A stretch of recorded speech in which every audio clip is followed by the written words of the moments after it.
It was the risk of acetaminophen overdose that led the FDA panel of experts to recommend eliminating prescription painkillers that include it. The voting results are in. Percocet, Vicodin, products used by millions. Data that was presented showed that there are many deaths annually in this country from the prescription opioid combination acetaminophen products. The panel also suggested sweeping changes to over-the-counter acetaminophen, such as slashing the maximum single dose to 650 milligrams. Currently, a dose of extra-strength Tylenol contains nearly double that, 1,000 milligrams. They also voted to cut the maximum amount people use per day, though they wouldn't specify by how much. Very long overdue, at least by a year and a half from our family. Evelyn Burns' daughter Madeline was one of the 56,000 Americans who go to the emergency room every year with acetaminophen-related liver failure.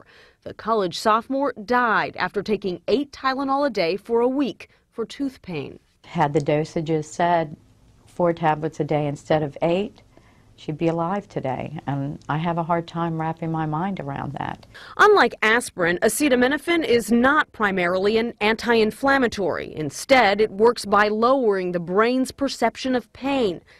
Acetaminophen is in hundreds of products like Excedrin and Midol, and it's in some that people don't realize, such as cough and cold liquids like NyQuil and Theraflu.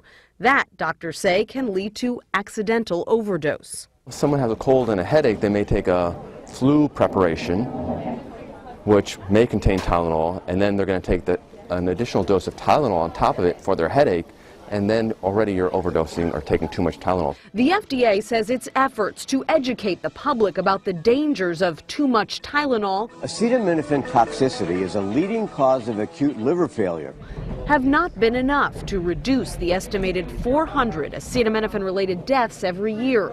But the drug industry, which sells $2.6 billion worth of acetaminophen-related products every year, called today's moves overkill.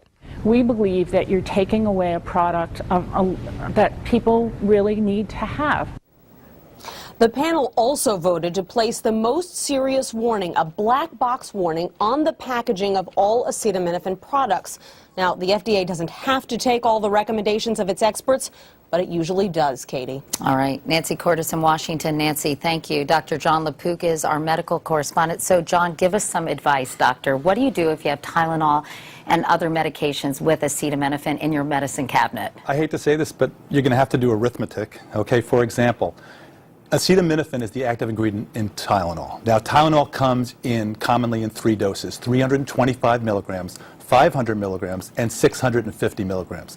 Now, the FDA says right now to limit your daily dose of acetaminophen to 4,000 milligrams. Now, 4,000 milligrams translates to 12 of the 325, to 8 of the 500, and to 6 of the 650 milligram pills. Now, on top of that, throw in the fact that there's acetaminophen in over-the-counter cough medicine and cold medicine, and the bottom line here is you have to keep track. So you have to include that when you're considering dosage. And what about Vicodin and Percocet? Will they be banned ultimately? Well, narrowly, the advisory committee said that they did want to ban it, but again, this was a narrow vote, and we'd have to wait for the full vote of the FDA to see what happens. All right, big developments in the medical world. John LaPook. John, thank you so much.